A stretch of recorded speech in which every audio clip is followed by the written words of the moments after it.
I always call this the reclamation of self too. There's these parts of us that have been waiting for the adult self to come back, provide the unmet need, and say, I claim you back into all of me, right? These parts of ourself that feel fragmented and hurt and have been waiting for us to come back all along.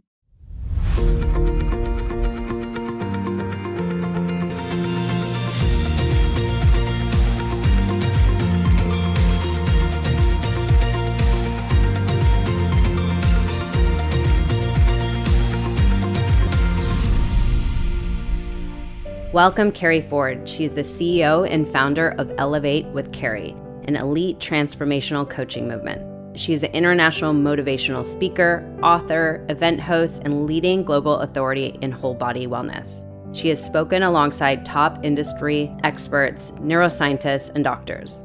Keri has also been awarded by International Forum of Advancements in Healthcare as the top 100 global visionary in wellness for alternative medicine.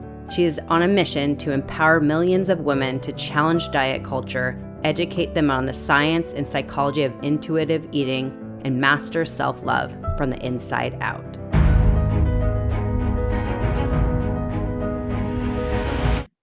Well, Keri Ford, welcome to Passion, Love, Pursuit podcast. I'm so excited to connect with a powerful woman as yourself. So thank you for being here today. Thank you, Erica. Well, I'm looking forward to this conversation because as I was mentioning before I press record, the topic we're going to mostly touch on today, I haven't yet to have on my podcast. And I know it's going to be a really powerful topic for the women listening, but also the men to gain more confidence in their inner power, their own intuition, self-love, and really cultivating everything from the inside out to not only for eating, for body, for success, and everything in their life. I think there's just so much we're going to touch on today. So I'm excited to have this conversation with a person as yourself. Thank you. I'm excited too. Well, of course, I always like to start with somebody's journey so people could get to know you more. So if you could kind of touch on how you got in this position to be the leader you are today. And you, I know, talk mostly to the top 1% women in the world.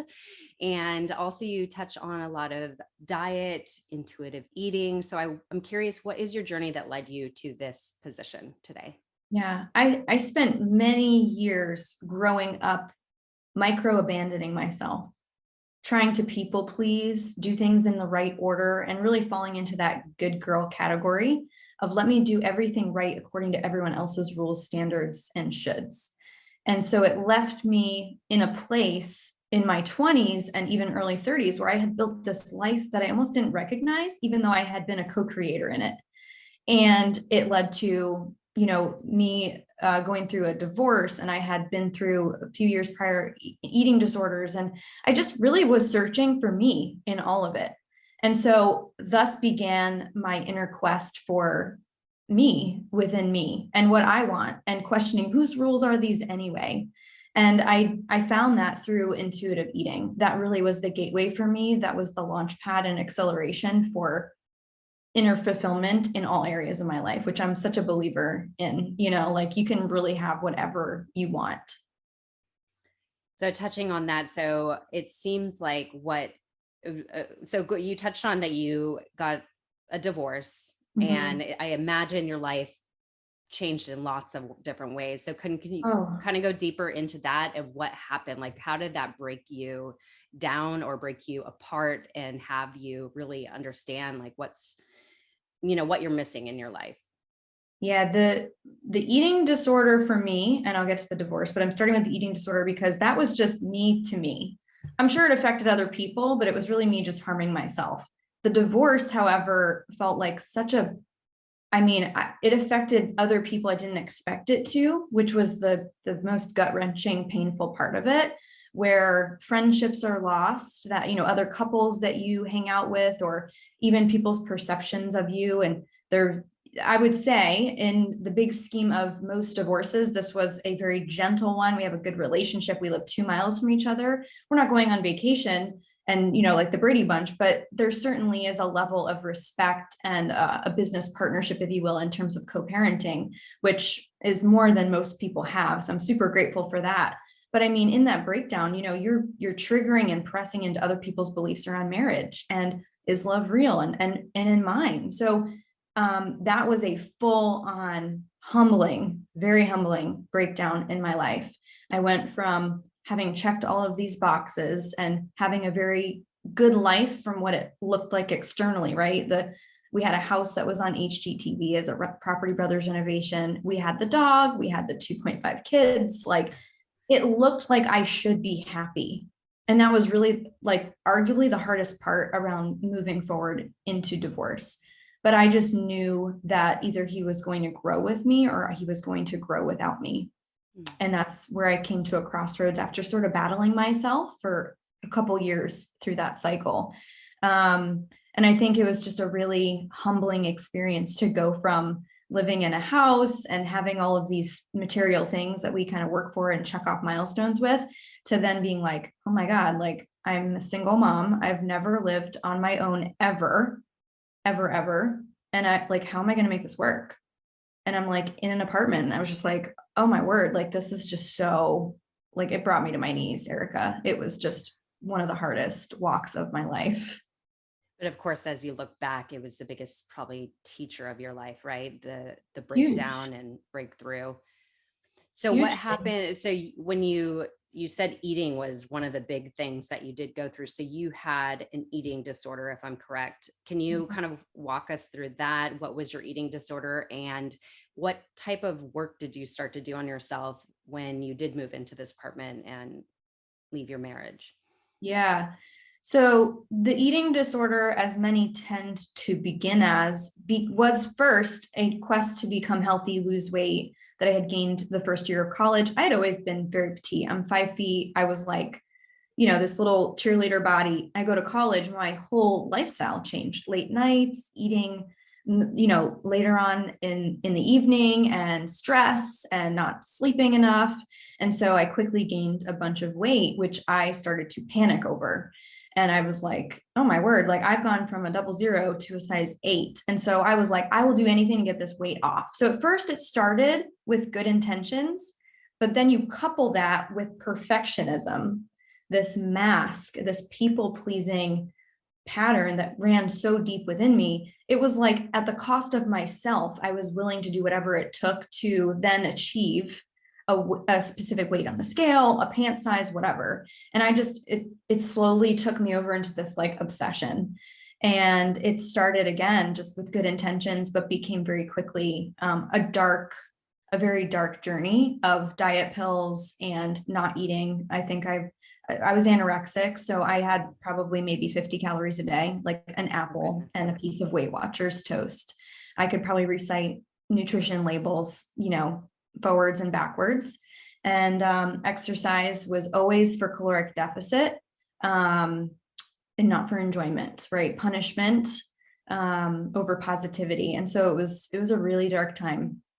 Wow. And I imagine it sounds like you didn't have this type of eating disorder before gaining the weight. No. No, I had never once had I ever restricted a thing.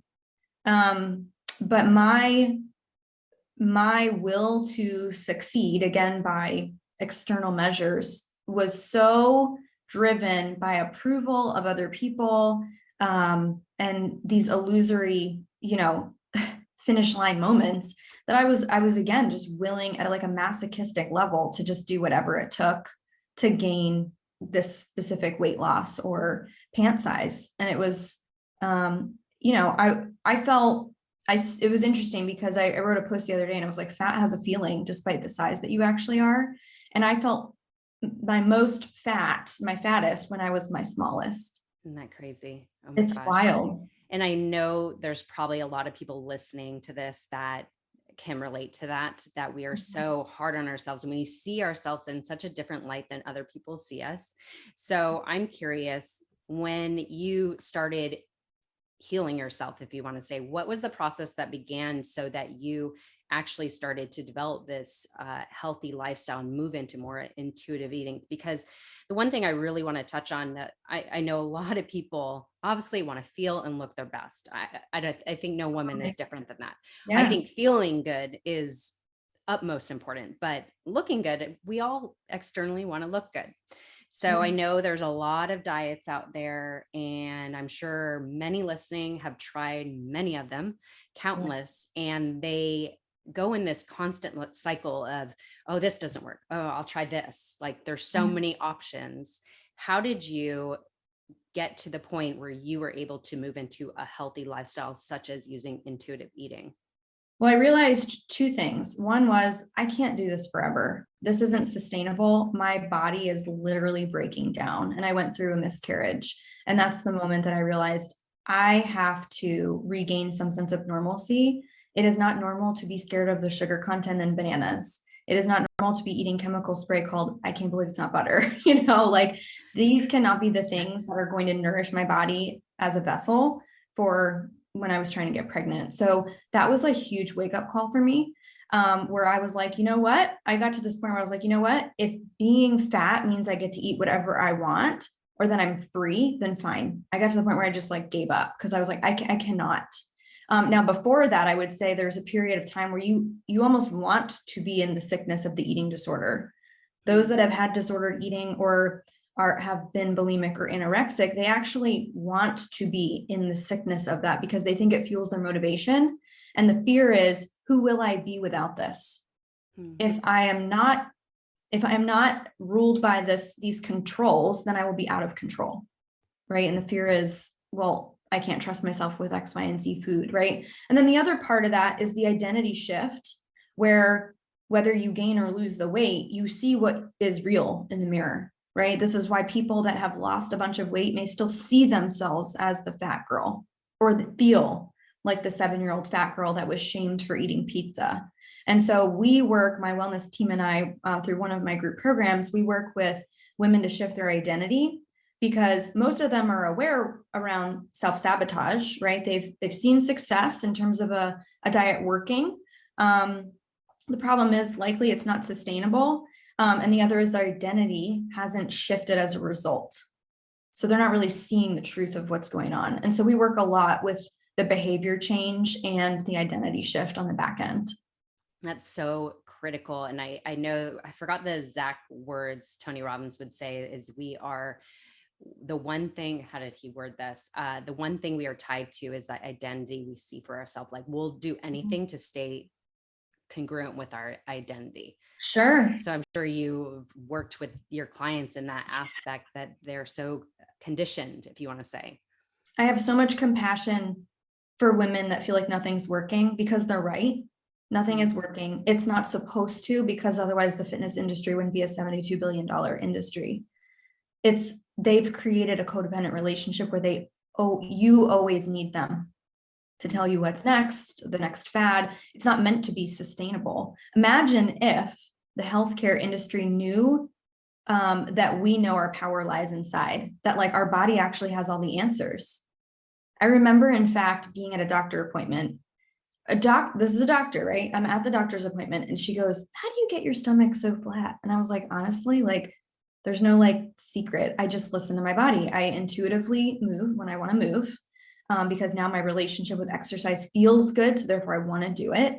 And I eat whatever I want to eat because there's power in the permission. If I know the cake is there, I don't necessarily want it because it's no longer taboo, right? And actually crave the salad. And I listen to that. So she was like, really? And gives me this really skeptical, like as if I'm lying. And I thought, Wow. that's crazy that a doctor, but you can't fault her because this is what they're taught, that a doctor would be like, that's insane. The concept of actually listening to your body to dictate and know what feels good and what feels best for you.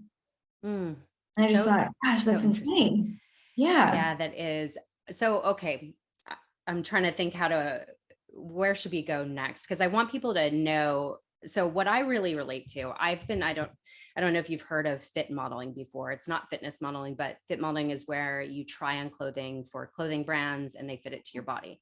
Awesome. So I've been doing that or I was doing it for it's 17 years full time and the same size for 17 years.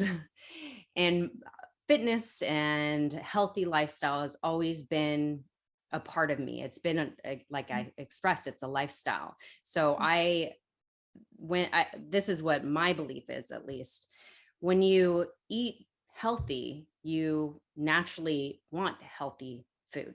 Like it becomes almost a part of you, like it feels good.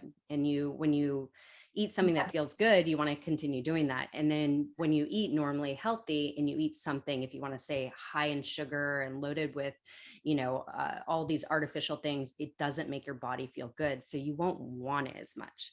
Correct. So that's what personally my experience is of being in this lifestyle, if you want to say, is having that intuitive knowing that what feels good and what doesn't, and making, if you want to say, decisions based on that. So that's how I personally live my lifestyle. So I'm curious, when you started to switch out of the unhealthy pattern that you were living in, and you started being more intrigued with intuitive eating, how did that kind of come about? How did you learn about that?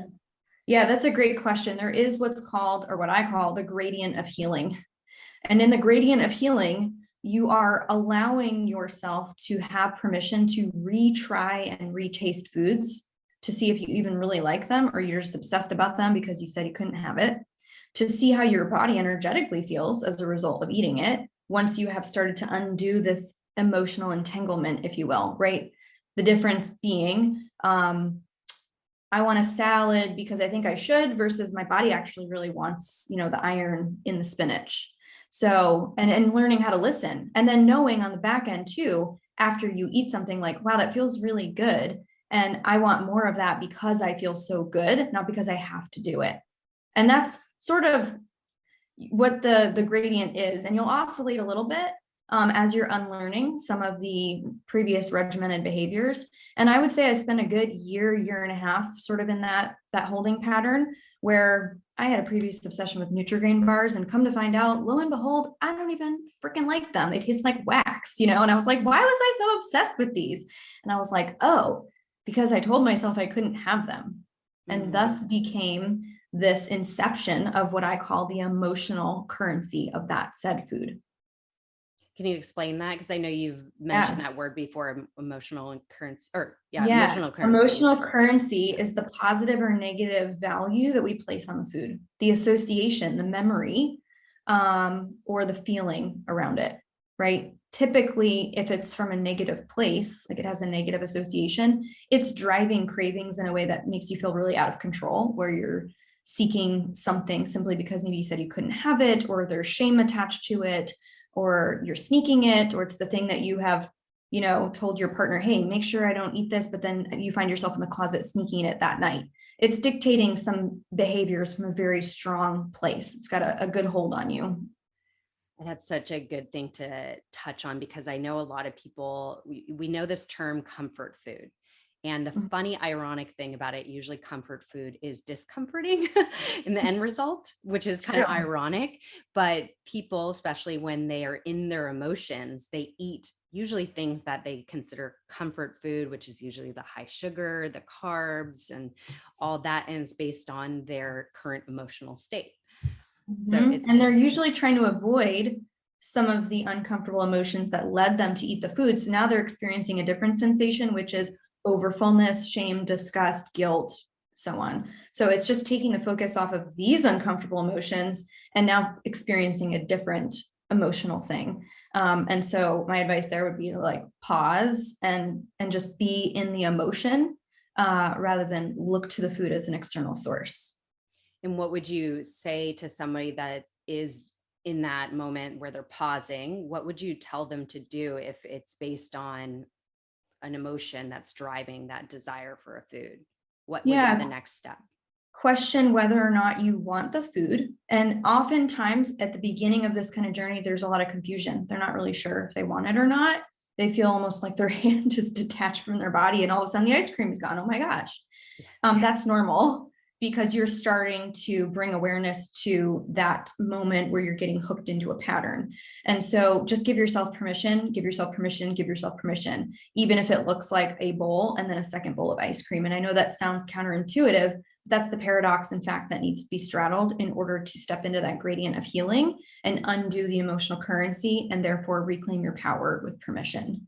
Oh, wow. Yeah, that does seem counterintuitive. So can you first explain, before we go a little deeper into what intuitive eating is and how this actually works itself out and benefits us and possibly gives us all the goals we want and everything? Mhm. What is intuitive eating? If you could kind of describe that. Yeah, mind body connection to experiences around food, conscious eating. Okay. So really making sure that there is space to experience the food as well, right? No distractions. Because it's deeper. It's really listening to the body's wisdom on how it's guiding us. Because so very often we'll eat more than we actually intuitively need, right? Correct. So a good example, I think, when you say don't be distracted when eating, like sometimes when I'm in a hurry, I'll eat while I'm in the car and Mhm. or on the go, and I think that's not being connected to the food at all. Sure. And also I love calling this out because I'm just like, how would a queen eat? Does she eat out of to-go containers? Does she rush around and eat in the car? If you're really honoring all of you and your worthiness to the experience of like beautiful food, like you get to sit down at the table with a real plate and eat. That's a good way to put it. I love that. So if somebody comes to you and they want to start the path of intuitive eating, what would be kind of the initial steps? Let's say somebody has tried all the diets and they're just like, enough is enough. I am not feeling good in my body. I don't feel confident. And they come to you kind of as a last result to really feel free again and love their body and love themselves, right? Yeah. We work with their current level of awareness because it's not that they're not aware of the patterns that they have. They know they overeat, they know they undereat, they know the yo-yo diet, but they don't know how to change it and stop it. We teach you the how. And the how is taught through processes and deeper awareness around, okay, we know you're doing it, but why? Where did that come from? What part of you identifies with that as being something that's still dictating your subconscious actions, right? So, for example, could be somebody that still struggles with trying to eat in secret. Okay, we do a little bit more deeper work around that. We do a process called food mapping, where we trace back that inception of the emotional currency of food. Like, where did it happen? And what were the foods that triggered you? And why do you feel out of control? And it's like, oh, there was a birthday party and you were 7 years old and you felt shame for eating pizza because someone, maybe mom or an external mentor or something, commented on it. So it made you feel like this very awkward spotlight where you weren't allowed to eat what you wanted. So now as a result, you sneak eat, Mm. hide food as an adult. So there's part of this, I always call this the reclamation of self too. There's these parts of us that have been waiting for the adult self to come back, provide the unmet need, and say, I claim you back into all of me, right? These parts of ourself that feel fragmented and hurt and have been waiting for us to come back all along. Mm. Do you find the people that come to you have a certain commonality? Like, what would you say is certain behaviors, programming? Like, is it all, would you say everything is like this past programming of how they grew up or when they were a child or a teenager, that there's certain framework that they've, Yeah. There's two things I notice. One is their motivation is not actually the issue. In fact, they're like over motivated. If I told them to do bonus workouts and extra this, they'd be like, yes, ma'am. And then so I kind of, tap their hand. I'm like, no extra anything. Like you're not getting bonus points here. So they're overachievers just like me. They're recovering perfectionists. They are high achieving women. They're not afraid to do the work. I'm here to tell them that's good enough, and good enough is perfect. So learning grace and compassion. The other thing is they are somewhere in their lives either betraying or abandoning themselves. We see this sometimes in undercharging for services or being in a relationship that they know they need to let go of, or somewhere else that just is out of alignment, that they haven't been listening to their deeper knowing. wow. So you feel that there's always another area that is contributing to Always. always. Oh, So yeah. interesting. When that food map comes out, Erica, we actually are able to identify patterns around money that's parallel. So someone that's Interesting. overeating, they're sourcing they're sourcing to food, right? Well, what happens when we start to remove that and we have awareness around it? There's a grieving process because food is no longer their friend or romantic partner or buddy, right? Because again, it's provided something of comfort to them, but it also has been hurting them, keeping them from where they really want to step into. And so when we start to remove that, we start to see it show up in another area where they might be overspending. So binge eating and binge spending, or even the relationship to physical things in their space. So, okay, create some space on a shelf, and all of a sudden you have this anxiety to like go buy things and fill it and put That's stuff so all over the true. shelf. People are that way. Yeah, that's Yeah. a good thing for people to reflect on right now is if you are one of those people that we're talking about right now, kind of see what other areas of your life are you trying to fill the void per se. Yeah, I think that's a good thing to reflect on. I think awareness is number one key to anything in life is we need to be aware of what's working and not working and what's healthy and unhealthy. So I'm just curious, do you find that uh, that all forms of dieting is unhealthy? It, I would say yes, only because I've worked with so many women that have trauma as a result of being on a diet, for telling them either they're on some subconscious level, right? Like you're not good enough, you haven't arrived yet, like it's not hardcore enough. It does more damage than good. It's very rare I will see a client that doesn't have many red flags around food and that they're able to sort of just play with macros or kind of get into numbers without taking the train to crazy town. Most women I've worked with, again, though, come to me having some sort of kind of traumatic experience being on a diet. I mean, the average woman is on a diet for 17 years. So, and it starts as young as 8 to 10 years old, where girls are feeling fat. Wow. And you would say intuitive dieting is, or intuitive eating is not a diet. It's not a diet. Nope. It's not the non-diet diet program that we're advertising. We're not, we'll give like a loose grocery list. And of course, we teach science and nourishment, but your body, I'm telling you, wants the greens, it wants the banana, it wants the healthy things if you're really listening. Someone that loves themselves is not sitting eating a gallon of ice cream. You're just not. That's one thing that I think is so important to hit on is the self-love piece when it comes to eating. And self-love, it's you will make choices aligned with your higher self and your highest Mhm. good Yeah. and to remain healthy, you're going to make better choices aligned with that. So I'm just curious when you started to recultivate your self-love, what was kind of besides the food aspect, what was some of the other things you started to do to cultivate self-love or self-acceptance that you possibly were avoiding before or didn't Mm. feel? As a previous black and white thinker, embracing the and was super healing for me. Mm. Like I can accept myself and I can also work toward better health. Whoa, what a concept. I can be peaceful and I can be powerful. I can have a voice and it's okay to not be liked. Like just the experience and the exploration of and was super healing. Again, if you're a black and white thinker where it's like on off, again, that undoes a lot of the black and white thinking of diet mentality too, right? I'm either on a diet or I'm off a diet. I'm either not eating all of these things or I'm out of control. And so that for me was this ethereal place of balance.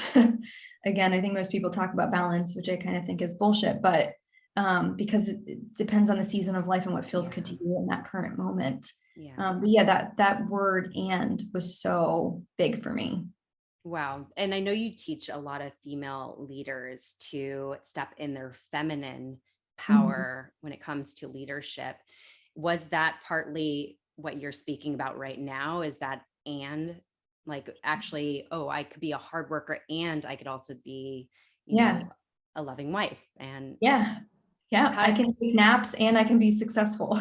I can make a lot of money and I can have like no miracle morning routine. And I know I think it was before we pressed record, you were talking about that really intuitive eating was the foundation that gave you the permission to be more intuitive in all areas of your life. Was this kind of that manifesting in the female leadership for you? Like, Yeah. can you go in deeper into that? Sure. So my actual background, like college degree was advertising design. So I started my career as an art director in New York City. That being said, if anyone's watched Mad Men, you know that historically the world of advertising tends to be very male dominant. Most of my mentors in the corporate world were always men as well. My dad was the breadwinner. So even like the eyes in which I learned from growing up, like mom was home, dad was the breadwinner. So the male mentors were all I had to look to in terms of what paradigm to align myself to, but it never really felt good. And so I found that even through, through my eating disorder and overachieving, it was always this forceful energy of like, there's no plan B. I'll outwork anyone. I'll make it happen. If it's not working, I'll find a way, which, as we know, culturally, many people celebrate and pat you on the back, but it was again, the cost of myself. Mm-hmm. So it was performance based and checking boxes. So anyway, I realized like there's a gap here. Like women actually don't have many other conscious women to look to ascend to follow a different blueprint. What does that look like and feel like? Oh, well, it feels like slow mornings to me. It feels like being in receptive energy and not always going to have to go chase. It's trusting that things and all my good is for me and always arriving. It's true surrender as a feeling and an embodiment, and knowing that that's actually my power, and that it doesn't mean more doing, it means being more with myself.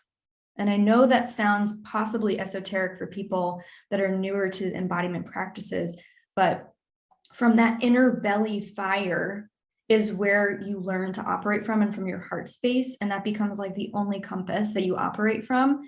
And it is so fulfilling, and it's more powerful than the male paradigm that we were shown, because we're not meant to replicate that.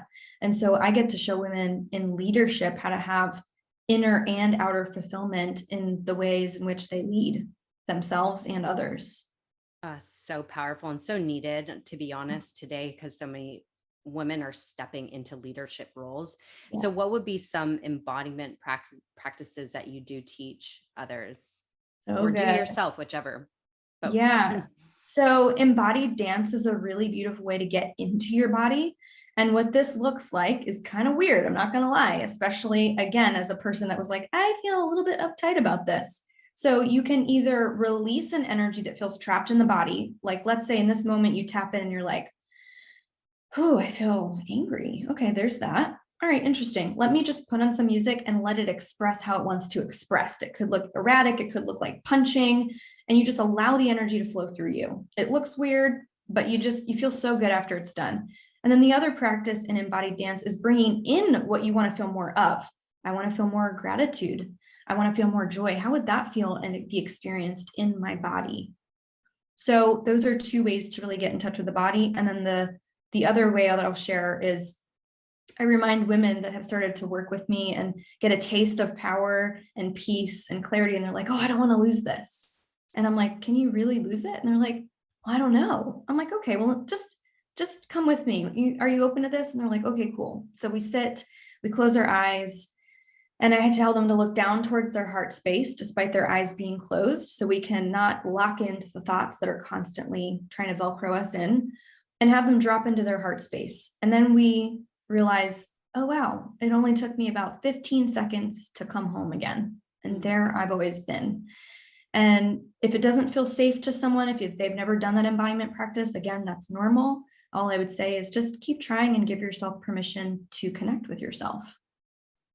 Perfect. I love that. That's such a great practice. And I don't think a lot of people think about doing that. It's actually like coming back to themselves and how we even do that. So how have you developed your intuition? What are some of the things you've done? Yeah. Well, I've listened to things that sound insane and done them anyway. So we rented an island for a retreat that we hosted. We paid $100,000 for this island with no one enrolled, except we had a vision. And I thought, I just know I know where I'm guided. I know that we're meant to host a retreat here. It was great. We ended up launching a second company that's now $1 million revenue stream as a result on the back end of that 4-day retreat. But had I not listened, and the fear is still going to remain there, I would never have had that experience. So I learned to close the gap faster, despite the fear being there, when I listened to faith first. I just saw a video of this island retreat. It is stunning. I was like, oh my gosh, where is it? And I think it's in the British version. BVI. Yep. Stunning. Can you tell us a little bit about this retreat? I'm curious myself. So yeah. So we speak to the 1% woman, because I consider myself to be the 1% woman, which is like, I'm not afraid of hard work. I've done a lot of really cool things, and yet I always want to play a bigger game. And so I want to play a bigger game with other women that are also committed to big vision, to legacy, to heart-centered leadership, to leading with love. And they want to do it together. They want to normalize their success in a way that maybe it felt abnormal around other people. And so we bring women like that together in different exotic locations around the world. And then we also have a 12-month ascension program that focuses on those 4 pillars: leadership, love, legacy, and longevity, right? Because success gets to be a feeling, and we get to feel wealthy in all areas, or else what's the point, right? We could be rich, but have no partner to share it with, or we could have the perfect partner, but our health is suffering. And then it's all for what? So we're going to Belize in April, which is exciting. We've got 2 spots left out of 20, and we haven't even updated the landing page. You said in Belize? Belize, yep. Belize, oh, I love Belize. It's so beautiful there. That's so exciting. So does somebody have to be approved to? They do. Yep. They do go through an application process by submitting an application, and then they hop on an interview call with Lauren Zoller, my business partner, and I, and we just see, like, does this feel like a good fit? And so by good fit, it's not necessarily like the amount of money that they're making, but it's maybe the baseline of personal development they've previously invested in. Are they ready to receive this level of coaching? And are they going to be a really positive, energetic alignment for the other women that are attending? So we've got women from all walks. It's not just coaches, it's CEOs of multi-million-dollar companies. It's women that own wineries, real estate moguls, all sorts of really cool industries. That's amazing. Can I ask how much it is for the retreat? Yeah, it's $10,000 for the retreat. And it's a 4-day retreat. Yep, it's 4 nights, 5 days. And the next theme of the last one was sacred leadership, and this one is divine love. Oh, I love it. I love it. It sounds so incredible. And yeah, I really think everybody should go check this out regardless, because let this be an inspiration to you, what is possible by having a vision, because this was all cultivated by having that vision. Do you do such things as vision boards, or how do you connect with your vision personally? Meditation. I saw that inner circle at the end of the retreat as if it had happened, but it had yet to happen. So I'm so connected to my vision that there's no other availability for another reality. And the way I tap in is through meditation. That has been really powerful for me because I'm super visual. I've done vision boards in the past, but I found that if I wasn't specific, they kind of showed up as like a scrambled message. So for example, I'd put someone on the board that I wanted to connect with, but I wasn't specific about how and where and what. And then they would show up in my reality, just not in the way that I intended them to. Yeah. And so I was like, this is kind of like scrambled messages. And I was like, oh, but if you're kind of sort of clear, you get kind of sort of back. I understand. Yeah, I love that. Visioning that it's already happened is so powerful. Yeah. So and powerful. So it is, right? You just claim it. There is no other, because here's the thing, like going back to the intuitive eating, a woman that trusts herself, or a man, anyone that trusts themselves so deeply with like, oh, I know I want to eat this. How do you think that person also shows up in business? How do you think they make decisions? How do you think they lead others? It's just this level of self-trust it goes through and through, and it shows up everywhere. And so if I trust the vision that I've been shown, and there's no other alternative for another reality, it will happen. Amazing. So touching on intuitive eating, there's one important question I want to ask you is, if somebody is looking to lose weight, what would be the other thing they need to incorporate into intuitive eating? Because let's say let's speak to the person that has not the most healthy choices. They are the ones that go for the ice cream. They're the ones that go for the pizza. They go with like the things that bring them joy, but it's obviously not serving their weight. So, and they want to switch into intuitive eating, but what must they also incorporate besides, of course, that awareness and the emotional currency? Yeah. Well, what you spoke to earlier, Erica, was basically automated healthy habits, which is like going to the gym becomes the thing you do rather than the thing you think about doing. True. It's just, oh, this is part of my lifestyle. So we get to walk them through that transition of, instead of thinking about it, being about it, living it out. And so that process looks a lot like, well, let's just get curious as to like what your current habits are. Let's figure out what we want to keep and what we want to let go of. And then from there, we build new healthy habits. We practice doing them enough that they become automated. I completely like stamp of approval on that. Absolutely. And you have this thing called cookie confidence. What is Yeah. this? Knowing whether or not you want the cookie. You're right. Mm. Because again, we will never say no cookies, no wine. It's because that's not going to teach you how to check in with yourself to see what you really want and where you really are in that frequency. It's about, okay, I can have the cookie, but do I really want it? And then you might find that with permission, you're like, I actually don't want the cookie. Okay, well, I know it's there and I can have it if I choose to have it. So usually weight loss is inevitable because you end up eating less as a result of listening to your body. Mm.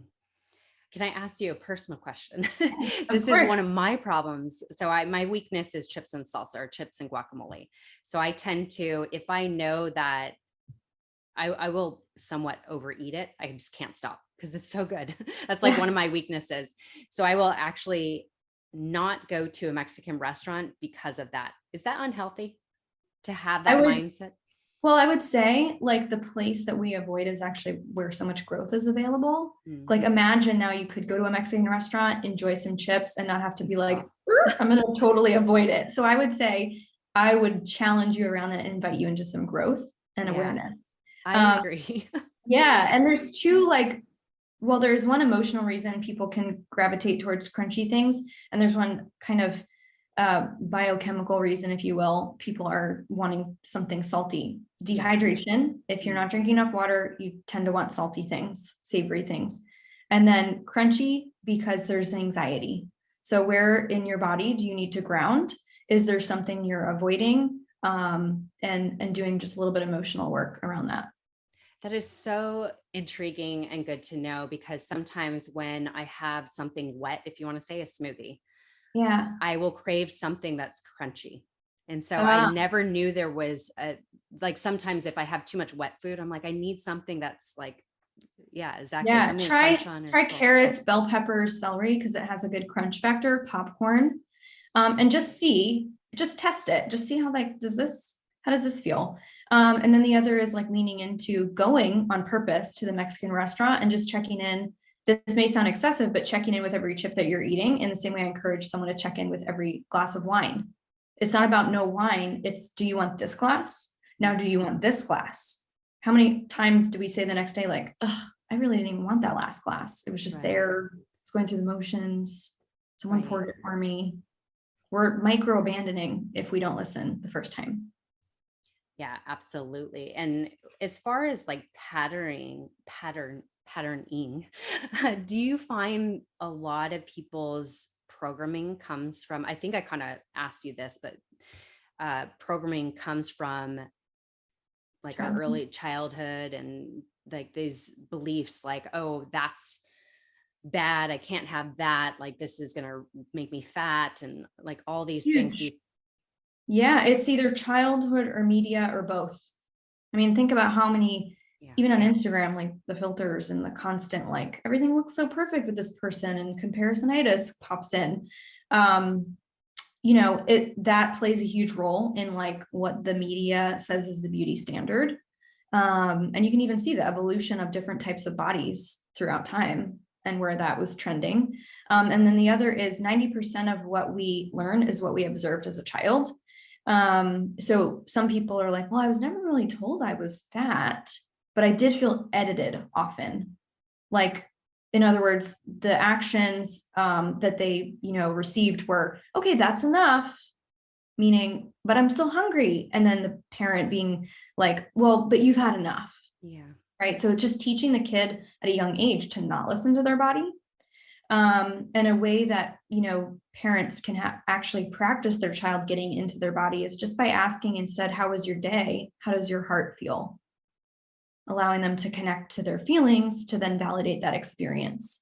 So that just nurtures that. And we do this subconsciously, like as parents, right? Like that inner tape starts to kind of play out by way of like what we were raised with. So, a lot of it's what we observed as well. If you had a parent that was always on a diet, but maybe you weren't, maybe you thought that's what you needed to do as an adult too. Mm-hmm. Yeah. So maybe it wasn't put on you, but you observed it. Yeah. And I think another common one is, at least I don't know if this is done much today, but the older generation would say like, finish all your food. There's starving children. You need to finish your plate. Like that was always like, finish your plate. And I think a lot of people have passed that on, either generations or also that moves into their adult life is that mentality. I must finish my plate.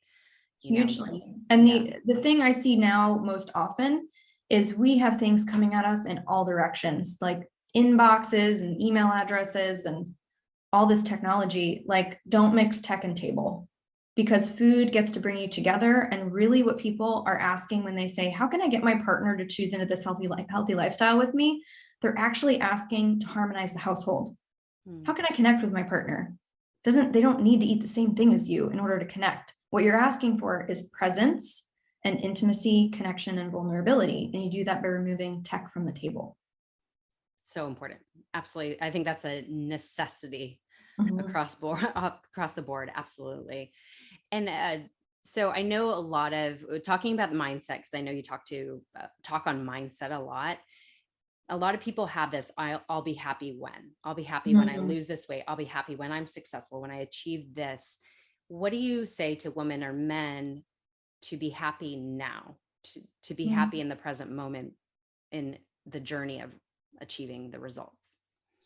Yeah, well, we're really powerful. So you get to choose what your reality is right now.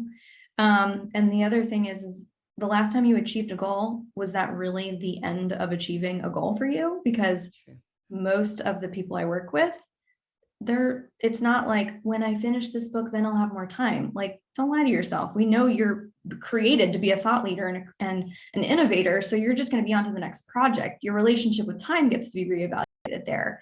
And so I would just get curious, like, well, how would you, just to challenge it, how do you really know you'll be happy when that happens? Were you happy last time you achieved a goal? Was that it? Were you done? Finished? So true. Did it feel complete? Yeah, so true. And I just want to ask one last question in regards to self-love. What do you define as self-love yourself? What does that express in Self-love is the revolution. Self-love is a revolution because it's not what we think it is. It's not, and again, this has become kind of trending buzzwords, but like, it's not bubble baths and face masks and all the things. It's actually accepting who you are in this moment right now and knowing that you have all the answers. Beautiful. Like, I love that. everything you want. The last thing people think is, oh, let me come home to myself in this moment, because that's where the answers are. They think about, it's here, it's in this diet plan, it's in this program, it's in this coach. Like, maybe when I do that, then I will, right? And that will always be outside of us. But self-love is just learning how to be home. I love that. And I think it's so important as well to accept the totality of who we are, all our past experiences, all the past pain, that makes us who we are, and to accept that that has been our journey. Our journey is ever evolving, and to love every part of that. It's really such a gift. It is. Really is. Despite the pain and hardships, you're only ever being directed towards your higher good. So what seems like a closed door is actually just pointing you toward the one that's open for you. Beautifully said. I love that. So Keri, what else do you offer? I know you have several programs. Is there anything new coming besides the retreat that there's 2 spots available, which of course I'll plug that in the show notes.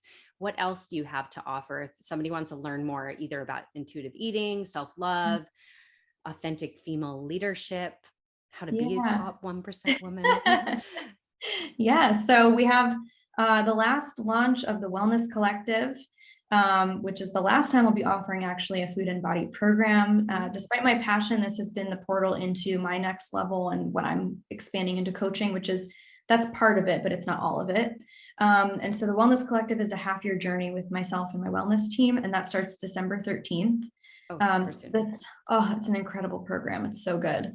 And I'm really excited for that. So that's going to be offered. You can just go to elevatewithkeri.com and look up the collective, the Wellness Collective. Also, we have Shift with Sanctuary. We've got 2 spots left for that retreat in Belize in April. And then also, I actually have a few spots that opened up for working with me one-to-one. I love doing the deep work. As you can tell, I'm not really like a how's the weather kind of chick. And I love going deep. So if anyone's really looking to level up in leadership and wealth and get clarity on their mission, their bigger legacy, that is open. I have a couple spots for that as well. So incredible. And I think you have a book in the works. Am I right? I do. I need to get back to writing that. I know that's a whole project in itself, but can you tell us a little snippet of the book? What's coming? Yeah, it's called It's Never About the Cake. And it's really a combination of personal story and revelation and implementation for the reader. Amazing. So I assume it has a lot to do with the self-work, the self-love, and really the things that we think it's about. We're eating this just to lose weight, but it's actually a much deeper conversation than that. Truly, like, self-love is a revolution to finding who we really are. Yeah, all about that. Well, I always ask my guests closure question. If you, I could ask this since you're writing a book. If you were to put on the first page a piece of advice that you feel anybody needs to hear right now, today, what would that be? I'm going to go with the first thing always that comes up for me in this moment. That is, heal yourself so that your children don't have to do that for you. Perfect. Can you expand a little bit more on that? Yeah, we unconsciously pass on patterns, whether we mean to or not. But the deeper clarity and awareness we have around why we do things, the easier we can let go of those things and not bring them into our life unconsciously, such as rules around the table, calling dessert a treat, or even passing around unrealistic expectations, maybe that were imposed upon us at one point in our lives. So if you've got deep awareness around your patterns, you're less likely to pass them on unknowingly to your children. And then they don't have to work through the same pain that you're currently struggling with. I love that. It stops here. That's the thing, is like you could stop the pattern that has been in your lineage for ages, possibly. So I think that's so critical as doing the self-work. And I'm so thankful that there's so many people teaching this work, and it's so in our faces now. It's not behind the doors, like going to the therapist, you're quiet about it. People are so much more vulnerable and so willing to share if you want to say, the traumas, the pain, the hurt, and the work.